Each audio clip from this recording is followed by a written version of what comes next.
Hey y'all, hey, welcome to Sherry's Peace Garden. Today I will be discussing citrus. I have a Colorado orange tree as well as a lime tree. I've already trimmed back the lime tree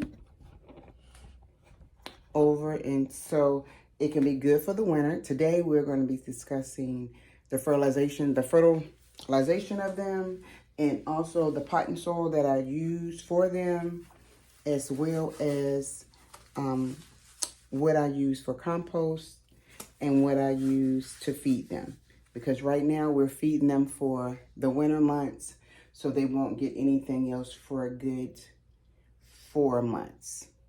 I'll do another feed probably February or March to get them ready for the summer. So this, I've already opened it. This is what I use. And put it here. Let me get you a better picture of it. You can also get it in, like powdery form in the bags. You don't have to use the stakes. This is just something I want to try this time. And this is what they look like. So let me tilt it down so you can see my pot. And then I have already put it in the pot and broke it down a little bit. I like to mash it. And then you can technically, I'm assuming, use whatever type of soil you like to use. I would not use anything that was too thick and that was going to be too compacted. And I'll just stick it right down close. Right down through there. And I use the raised bed because it's lighter to me. Some people use different potting soil, like they have potting soil that you use for like avocado plants and different stuff for citrus plants. I actually prefer to use this one. It's, to me, lighter, just a lighter texture. It's not compacted and all thick and wet, too wet like the regular potting soil. So I'll do that, and then I will put my mushroom compost on that. You can also, I might add, use fish fertilizer if you would like. Cow manure, the manure, like I said, if you'd like. Me personally, because it's going to be in the house, I don't want the house smelling really loud like that, like the manure or the fish. And that's how we've done that one. What you think? I think we did good. We're going to get some scissors and cut this off shortly. And we just have these two coming up. And it's easy to put a stake in the middle of it and kind of be able to control it so it don't get too wild, and keep it trimmed up a little bit. Now, we are going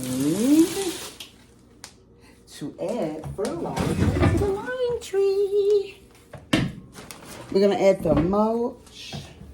Let's bring it over here. Because it's heavy. So this one didn't take. I just kind of trim the leaves, the branches, and I stick them down in there. And that got a root just from me sticking it in the soil. So I did that to a few just to see if I could get it. See if I could get some more. You never know. Because that's all I did to that one. When I first got it, it fell off and I said, oh my God, what am I going to do? What am I going to do? I stuck it right in there. Now we're adding, I'm adding the cow manure, the mushroom compost. Let's not ever forget these wonderful things. I'm going to stick that right in the middle of here. And with these, you have to make sure you have, oh, that root is thick. Proper flow for the water to come out at the bottom, because citrus does not like what I call wet feet. They don't like their roots to be soaked. So you have to make sure you have a pot that is free flowing, so that whatever you water consistently with, it can go out of the bottom. And it don't just sit in the bottom, because it can rot your roots, and you will definitely not get any produce. And with these, I was told that it can take anywhere from a year or two. However, the key lime tree that I gifted to a friend, she got hers the following year, which was this year. She's had it a year this year. So I'm looking forward to all of mine next year. Hence the reason it's trimmed back. And then all we'll do, give it a nice water, and I think we'll be great. What you think?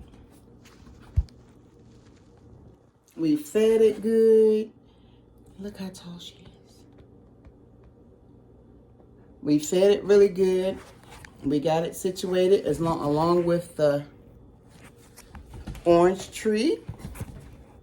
Let me turn it this way. We've got it situated along with the orange tree. So now with your soil, you want to make sure that it's not a thick soil. You want to make sure that the water can go through it really good. You want to make sure that the bottom is well ventilated, that the holes are good, so that once you water it, it's not trapping the water down in the bottom with the roots, because it'll kill the root system, therefore kill the plant, and you won't get any produce. And as far as your feeding, you're going to feed it the citrus nut. See this here? You can feed actually all of your fruit trees with this. It's for all citrus and fruit trees. So you can feed all of your fruit trees with this stake.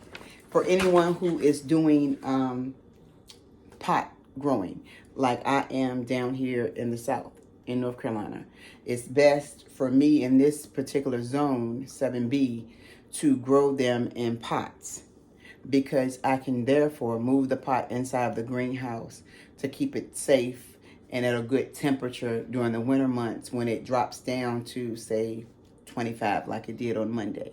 So it's a good idea if you're in this area, zone 7B, to do containers. Container gardening with your plants. I plan on adding a peach tree, a golden yellow tree. I have a mulberry tree, but that can go in the ground here. The contender peach tree grows well here also. And the apple tree, I have to kind of watch, since it's going to be the first year here. Even though I have seen an apple tree, but it was a red one. And I just saw that in a neighbor's yard.